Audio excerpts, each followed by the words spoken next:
Police barricade দেওয়ার চেষ্টা করলে তা ভেঙেই এগিয়ে যায় আন্দোলনকারীরা। শাহবাগ ছাড়িয়ে ইন্টারকন্টিনেন্টাল হয়ে বাংলা মোটর পর্যন্ত বিস্তৃত হয় শিক্ষার্থীদের বিক্ষোভ। রাস্তা অবরোধ করে বা রাস্তা আটকে ফুটবল খেলছেন আন্দোলনকারীরা।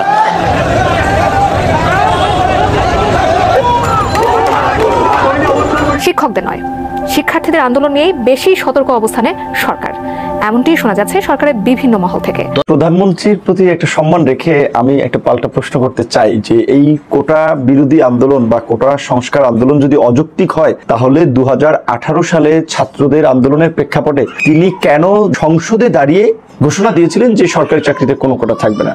দর্শক মণ্ডলী, কোটা আন্দোলনে ঝাঁপিয়ে পড়েছে শিক্ষার্থী থেকে শুরু করে জনসাধারণ, যেখানে পুলিশ এমনকি শিক্ষার্থীদের মধ্যে একটি রণক্ষেত্রে পরিণত হয়েছে। একমাত্র কারণ সেই কোটা বাতিল করবে, সে মুক্তিযোদ্ধাদের কোটা বাতিল করবে প্রধানমন্ত্রী।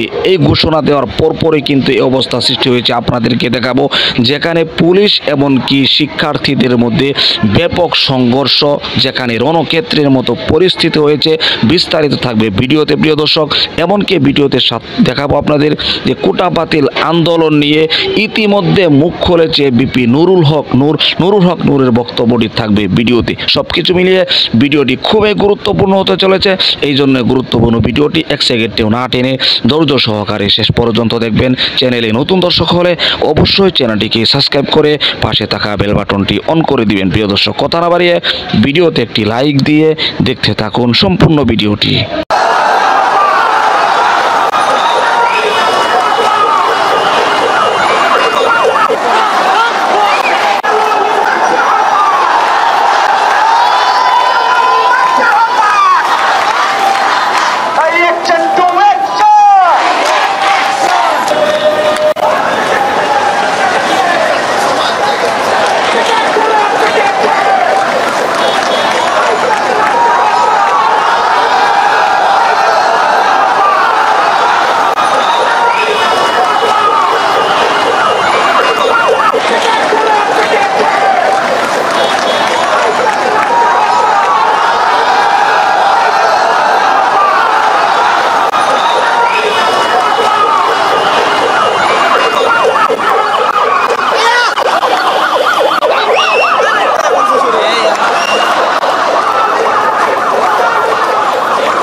দর্শক, এই মুহূর্তে আপনারা দেখতে পাচ্ছেন যে কোটা সংস্কার এবং কোটা বাতিলের আন্দোলনে সহ মোট 4টি দাবিতে যে আন্দোলন চলছে, সেই আন্দোলনের আজকে ঠিক 3:30টার দিকে ঢাকা বিশ্ববিদ্যালয়ের কেন্দ্রীয় লাইব্রেরির সামনে থেকে তা শুরু হয়।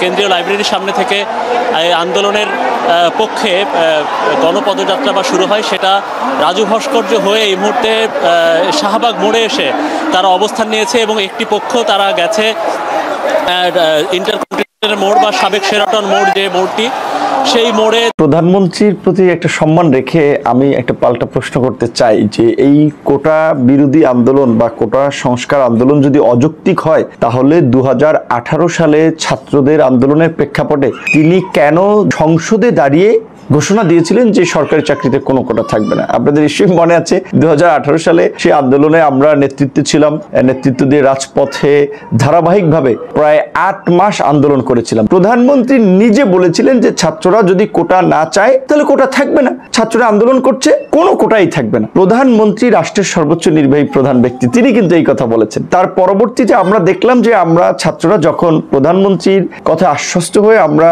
যখন আন্দোলন এক প্রকারের স্থগিত করেছিলাম, তখন আবার আমরা যে প্রজ্ঞাপনের দাবি করেছিলাম যে প্রধানমন্ত্রী মৌখিকভাবে বলেছে সেটার প্রজ্ঞাপন হোক, সেটা হচ্ছে না। তখন আমরা ভিতর থেকে খোঁজ নিয়ে জানতে পারলাম যে এটা জাস্ট রাজনৈতিকভাবে সরকার যেভাবে মানুষকে একটা সান্ত্বনা দেয়, একটা উত্তেজিত বা উত্তপ্ত পরিস্থিতি ঠান্ডা করার জন্য যে কথা বলে, এটা ওরকম একটা কথার কথা, সরকার এটা করবে না। তারপরে কিন্তু আমরা আবার আন্দোলন করেছি।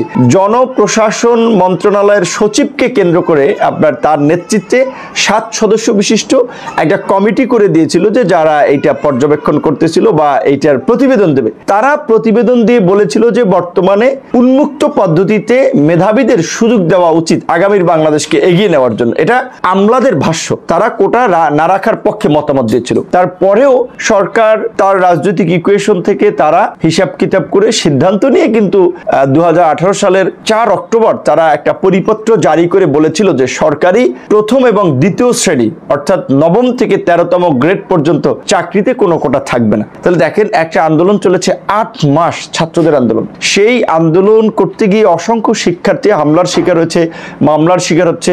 এখন আমরা অনেকে কিন্তু আপনার মামলার হাজিরা দিচ্ছি, আমাদের নামে একাধিক মামলা রয়েছে। প্রধানমন্ত্রী সংসদে দাঁড়িয়ে রাষ্ট্রের সর্বোচ্চ নির্বাহী প্রধান বললেন কোটা থাকবে না, তারপর আবার সেই কোটা অর্ধেক সংস্কার করেছে, বাতিল করেছে, আর অর্ধেক ছিল। আবার এখন আজকের যে প্রধানমন্ত্রীর বক্তব্য, সেটা শুনে তো আমরা আসলে আশ্চর্যান্বিত হয়েছি যে আপনার রাষ্ট্রের প্রধান নির্বাহী সর্বোচ্চ ব্যক্তি তিনি যদি এইভাবে এক এক সময় এক এক কথা বলেন, তাহলে এটা কি মিল করে? 2018 সালে তিনি বলছেন কোটা থাকবে না, এখন বলছেন যে কোটা আন্দোলন যারা করছে তারা চাকরিতে কেউ ঢোকে নাই, তারা চাকরি পরীক্ষাও দেয় না, তারা রাজনীতি করছে। তো রাজনীতি করে তো খারাপ কিছু না। আমরা 2018 সালে আন্দোলন করেছি, সেখান থেকে আমরা রাজনৈতিক দল করেছি। এখন প্রধানমন্ত্রী এইটার চেয়ে আন্দোলনের ন্যায্যতাটা দেখার দরকার। এবং আপনি যদি লক্ষ্য করেন যে ছাত্র, শিক্ষক, বিশিষ্টজনরা সর্বমহল থেকে কিন্তু এই আওয়াজ উঠেছে। অধিকাংশ ক্ষেত্রে বলছে যে এটা বাতিল করা দরকার, কেউ কেউ বলছে যে সীমিত মাত্রায় থাকতে পারে। কিন্তু সেখানে প্রধানমন্ত্রী যদি একেবারে ডিনাই করে দেন, তাহলে আমাদের প্রধানমন্ত্রীকে প্রশ্ন করতে হবে, তার কাছে জানতে হবে 18 সালে তাহলে কেন তিনি কোটা বাতিলের ঘোষণা দিয়েছিলেন। যখন আমরা দেখলাম যে আমাদের মেধা থাকা সত্ত্বেও, আমাদের প্রচেষ্টা থাকা সত্ত্বেও এই 56%। আশা করি সম্পূর্ণ ভিডিওটি দেখলেন। ভিডিও দেখে বসে বুঝতে পেরেছেন হঠাৎ করে প্রধানমন্ত্রী যে ঘোষণা করেছে কোটা বাতিল, অর্থাৎ মুক্তিযোদ্ধাদের কোটা বাতিল করে দিবে। এই বাতিল করে দিবে বলে বাতিল করেছে, আর এই জন্যই মুক্তিযোদ্ধা থেকে শুরু করে জনসাধারণ এমনকি শিক্ষার্থীরা রাস্তা দখল করে সেই রাস্তায় তারা ফুটবল পর্যন্ত খেলাচ্ছে। এমনকি যেখানে পাচ্ছে সেনাবাহিনী থেকে শুরু করে পুলিশ প্রশাসন তাদের উপর রুখে দাঁড়াচ্ছে, ঝাঁপিয়ে পড়ছে। ভিডিওতে অবশ্যই আপনারা কিছু দেখেছেন, বিপি নুরুল হক নূরের বক্তব্যটি শুনেছেন। সব কিছু মিলে আপনার কি মতামত, অবশ্যই আপনার মূল্যবান মতামতগুলো কমেন্ট বক্সে জানিয়ে দিবেন।